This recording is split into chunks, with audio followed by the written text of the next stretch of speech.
So we're going to continue on our series. We have, Is It Possible to Understand What God Is? Part 3. And so we're going to look at this and we're going to talk about that the infinite mind is not only omnipresent everywhere, not omnipotent, all-powerful, but omniscient, meaning all-knowing. Meaning that in the infinite, all wisdom already exists. All wisdom already exists. We don't understand that because we are limited. So in order to understand these three things, the thing that it becomes critical is we must start to become more aware. And we've got to become more aware of beyond our senses. Do you understand that? That we have 5 senses and we think that if we just honor them, we'll be fine. There's so much more than that. Do you see this? What is that? That's a temporary barrier, isn't it? That barrier's got, those are about 3-foot high plastic things that they fill with water. Then they attach to it metal and build a fencing, and then they put a covering over the fencing over it, don't they? You don't think nothing about that, do you? It's just there. Yesterday morning, I am going from my car. I parked in a parking lot downtown Dallas. I'm going across several roads, and then I'm coming alongside a building where there's this big construction, and that what was there. And in that moment, this wind came, and the next thing I know, that's coming down on top of me. And what I did was, as I was walking, I pushed off and went out of it. I got out of the way, fell completely on my back, hit my tailbone, and then I had my hands down so I didn't hit my head. I say that because I was aware enough to realize there was no way I could hold that up. Do you realize that's thousands and thousands of pounds, and they're all linked together? I was aware enough to realize that I had to jump back. And the reason I'm telling you this is because so many religious science churches and New Thought churches talk about we're 100% responsible for everything that happens to us. We are not. We're responsible about how do we respond to what is happening to us. And in a world today, things are happening. And so I got the lesson 3 months ago that when I got pneumonia, did I cause the pneumonia? No. I was just there and my body let pneumonia in. So did I go about blaming myself for that? No.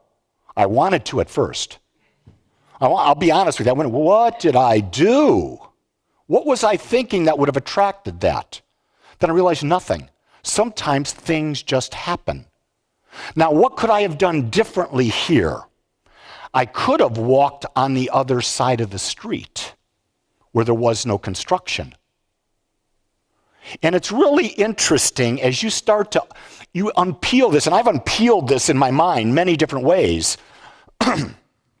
As you're going through life, how do you create, if you need to, a safe zone?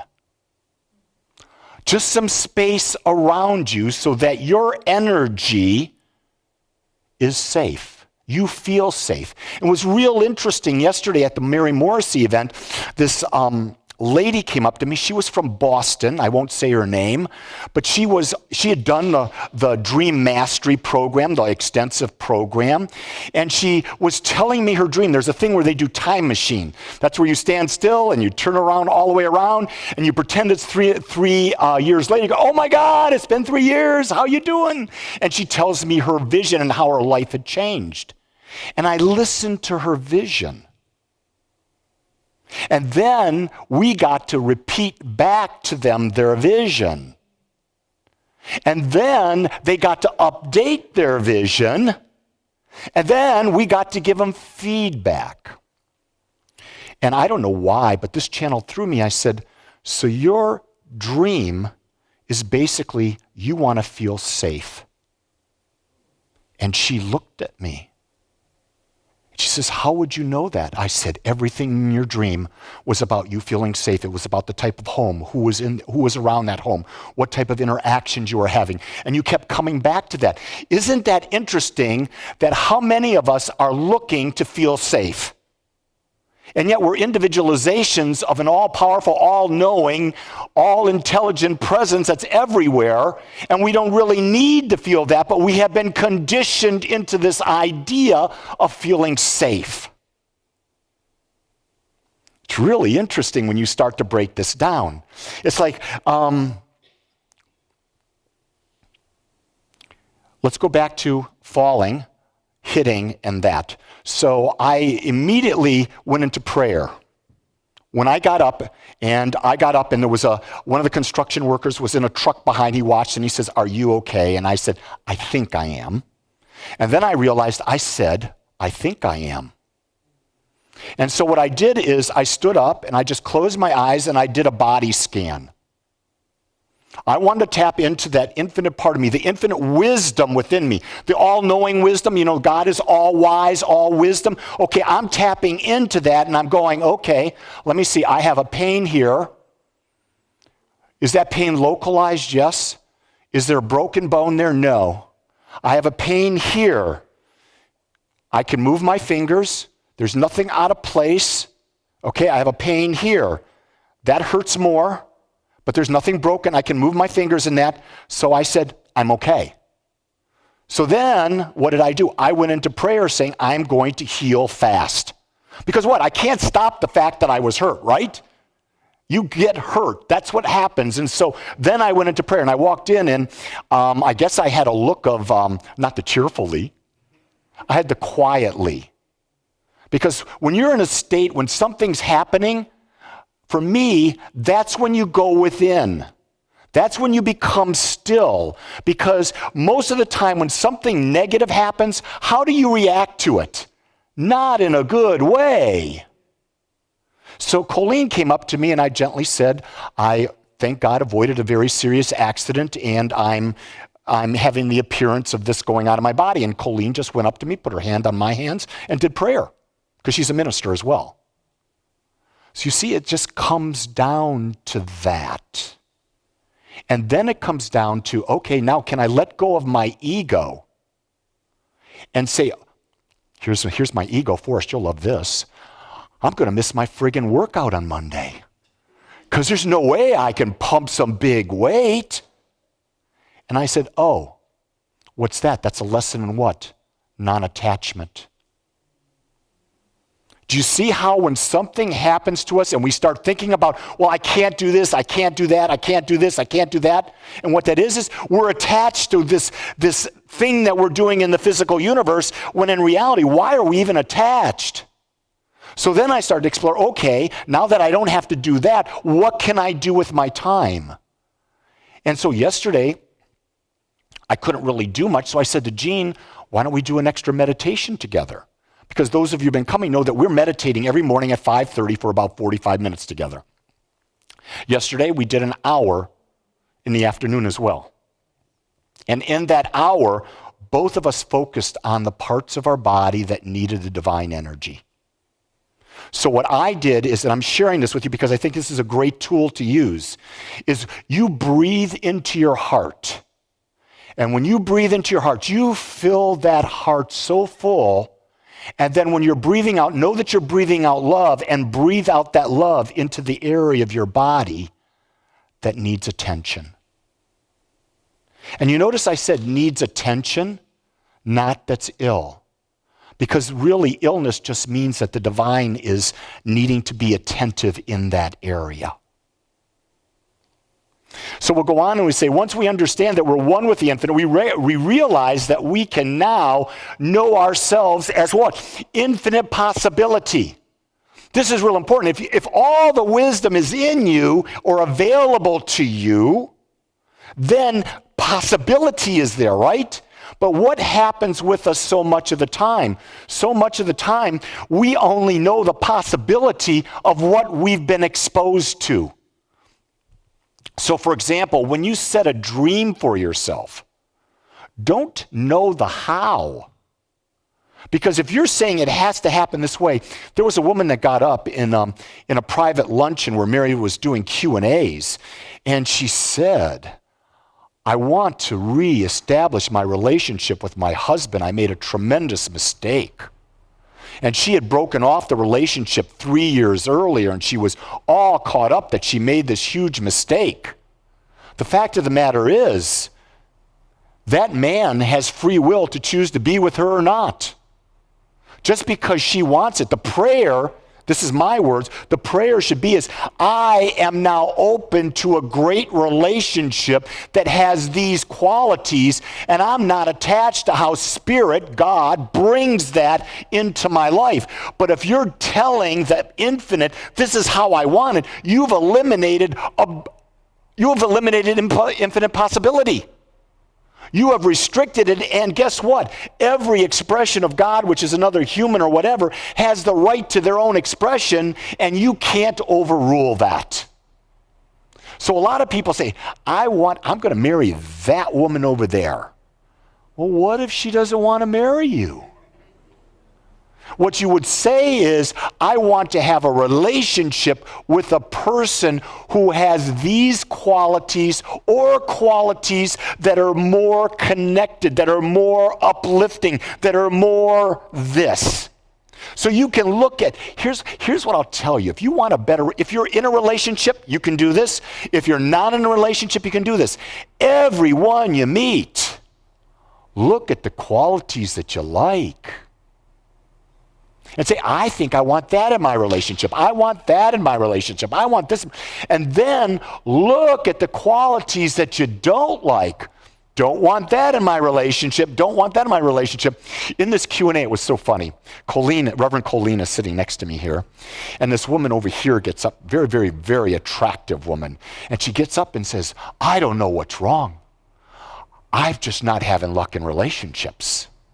This man I dated for 4 months, I thought everything was great. And then he called me up the week before Valentine's Day and said he had to work. And I just blew up at him. What do you mean you had to work? How can you not be with me on Valentine's Day? This is the most romantic day of the year. I'm sitting there. And I look at Colleen and I said, Colleen, I'm crossing her off my want to date list. And then there was another woman got up and said something just like that. And I said, I'm crossing her off my want to date list. And the woman next to me said to me, what do you mean you're married? You got a want to date list. I said, here's the key. I keep having that list. I've had that list for almost 47 years. I ain't got anybody on the list. Why? Nobody equals my wife. And if I see a quality that I really like, what I do then is I look, is that quality in my wife? Because sometimes the qualities we're looking for are already in our partner, and we've hidden ourselves because we're not looking at them. But if we see it in a new image, in a new shell over here, oh, I really like that. Well, wait, here's the key thing. Everybody has every quality in them. Do you realize that? DeMartini said there's 4,627 human qualities, and we all have all of them, but we demonstrate them in different degrees. So that means all of you and you out there have the quality of a murderer in you. All of you out there have the quality of a Buddha or a Christ in you. The key is, what are you going to bring forth? You see that? It's got to be in your joy to bring forth. And this is one of the lines from Mary's Dream Builder workshop is, she asked the question, what do you love? What do you really love? And I think that's a really great question, because I think a lot of times when we're looking at our lives and we say, well, I would love that, you've got to ask the question, wait a second.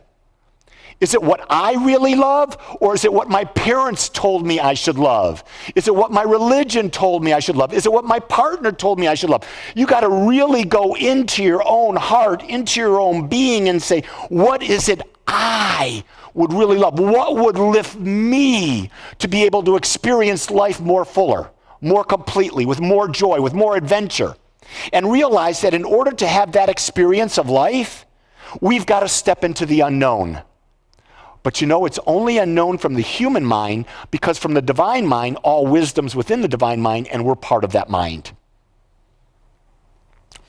Our underlying nature is omniscient, and only naturally follows that we are drawn to new and ever-increasing ideas. It is our nature to continue to grow and experience more. Do you get that? If you're living Groundhog Day over and over and over again, and you are bored with your life, it's because it's not your nature. Your nature is to grow and become more till you take your very last breath. And when you take that last breath, make it the breath of a lifetime. Make it a breath when, this is how I see it. When I'm on that deathbed, and that would be roughly 57 or more years from now. It's in my mind clearly. My wife has already told me she's passed. So I'll be in the Middle East, and I'll have 10 wives at that point. And I'll be there. I know I'm crazy. My last breath will be, I am going to breathe out all the wisdom and love that I've experienced into the world, so that the world can share in that. So for me, I'm going to leave this planet giving the world a gift. The only gift I can give, and that's the love that's in me. And if we really break it down, that's the only gift we ever want, is to be able to give our love and to feel that same love coming back to us. It is through meditation that we connect to the aspects of the infinite. That is always within us. The key is we must learn to be still and listen. I cannot stress enough that without a daily meditation practice, you're never going to know the infinite. Because all you're going to know is a linear mind that's constantly churning what? The same thoughts over and over and over again. They say 90% of the thoughts you think today, of the 60, 70,000 thoughts you're having, are the exact same thoughts you're having yesterday. 90% of all conversation that people have on the planet is complaining or gossip. Do you get that? 90% complaining or gossip. So if that's what's going on, what's your life going to be? What you're doing.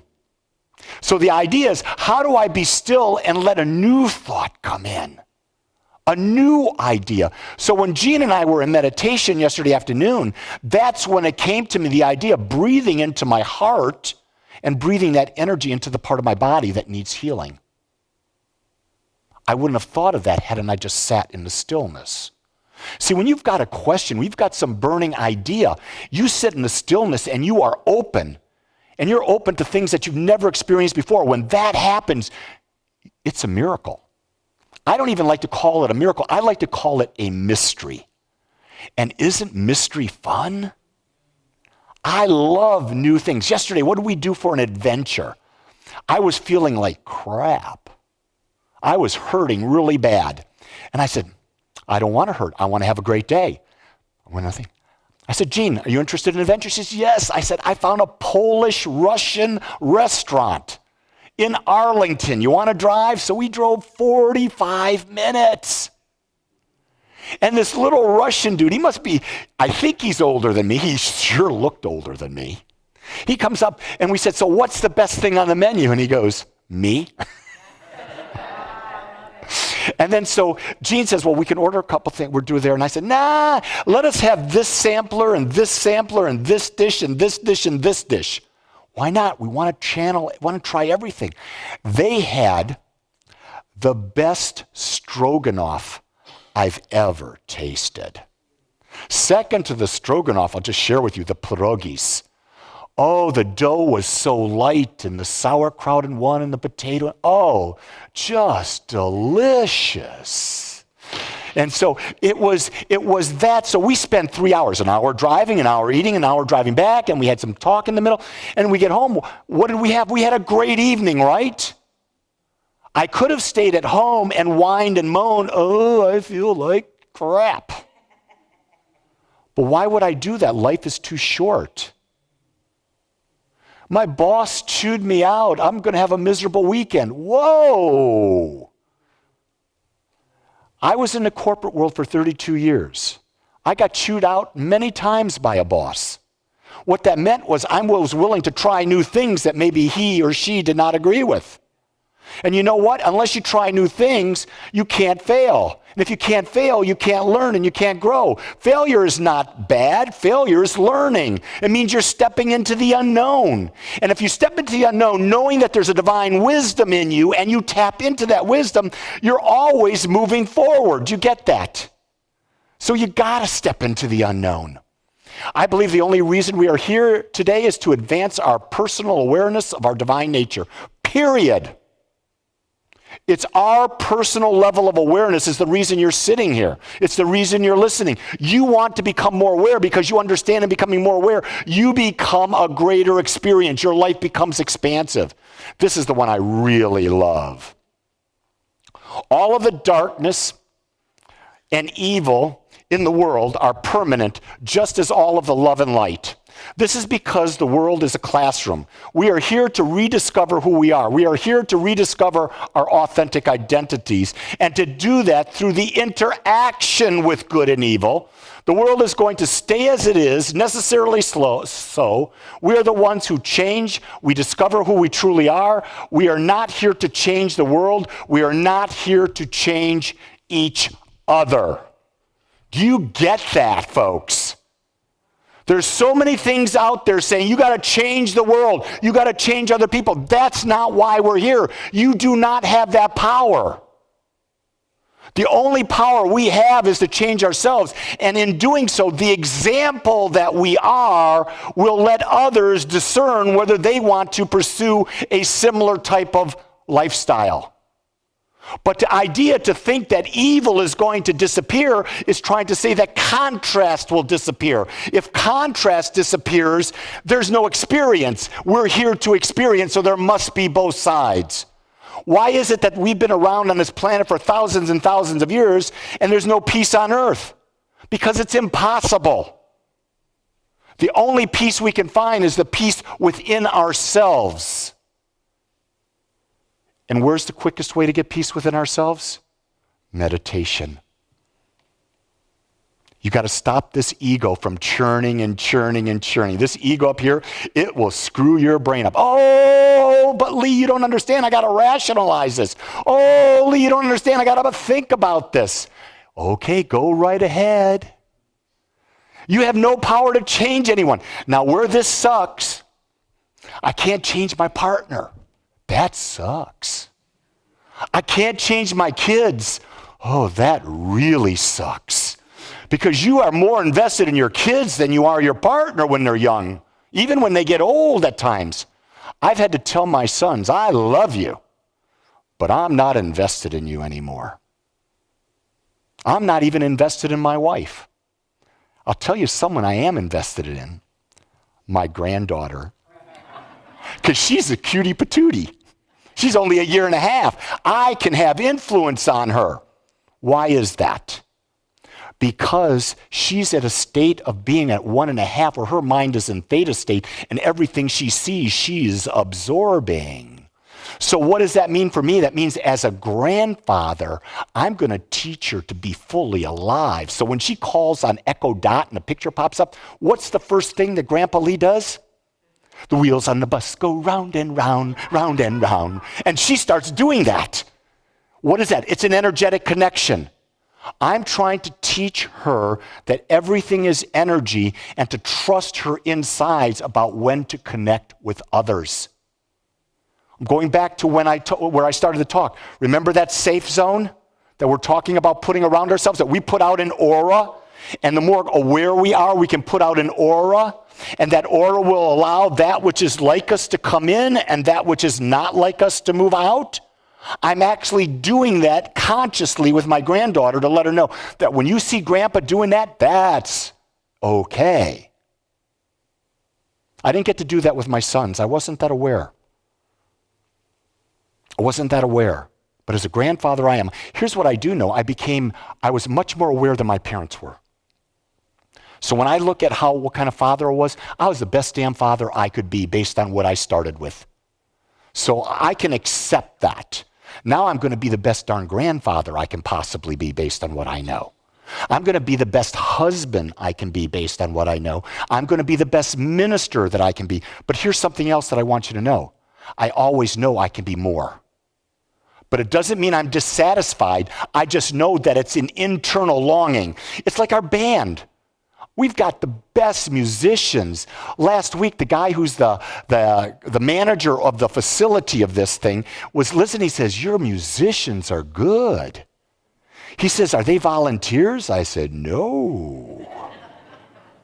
Volunteer musicians are not professionals. Well, all the other churches have volunteers. I said, those are other churches. This is Agape. We have professionals. If you just sit and listen to what they do, you will hear the perfection. And here's something that I know about these guys. They're always seeking to be better. They're always. Steve Curry's always practicing his guitar. Always new songs. Alex and David doing the same things with their perspective instruments and whether they do vocals or not. They're always improving themselves. Why? Otherwise, being a musician would be boring. If you're not improving on being a better partner, being in relationship would be boring. Do you get that? Nothing worse than being bored. We are here to remember that who we are, and when we're doing so, we become a light in the world for others to do the same. I love that. So if you talk about Jesus, you talk about Buddha, you talk about Krishna, what do they talk about them? They were a light in the world. They were way showers. They were showing us how to have a more expansive life. They were telling us that there's an all-powerful, ever-present, all-knowing, divine aspect that we're one with, and you're to be embracing that and moving forward. The question I ask is, are you ready to step into that? Are you willing to step into your higher, or are you going to allow your ego and your smallness to hold you back to becoming what you desire? And when you go home and you think about that today, I'm going to ask you to think about when people are coming to your memorial, when you have passed, the thing you want to ask is, are they saying, man, that person lived a full life? They were one of the most interesting people on the planet because they never stopped. They were always looking for new excitement. Are you that person? My little neighbor across the street 5 years ago, she just graduated from college. She was entering her senior year, came over and said, Lee, can I interview you for a paper? I said, why? Do you want to interview me? She says, you're the most interesting person I know. You do crazy stuff. But you see, to people who are set in their ways, what I do is crazy. I view it as expansion, and I don't let anyone tell me what I can do. I go into this, my heart center, and I talk to the divine within me, and I let it be the wisdom and it be my guide. I want to thank you for joining us today. I'm so grateful that you took your time to watch or listen to this message. If you found this message beneficial, I would ask that you go to our website, agapecsl.com. Once there, click on the donate button and experience the joy of conscious and purposeful giving. Or if you would like, text your gift by simply dialing 972-532-6976. It is through your gifts that we are able to bring this message to you in the world. I would ask that if you like this message, to please subscribe to my YouTube channel under my name, Lee Wolak. Again, I want to thank you for joining me in the Agape community as we learn how to better self-love through conscious living.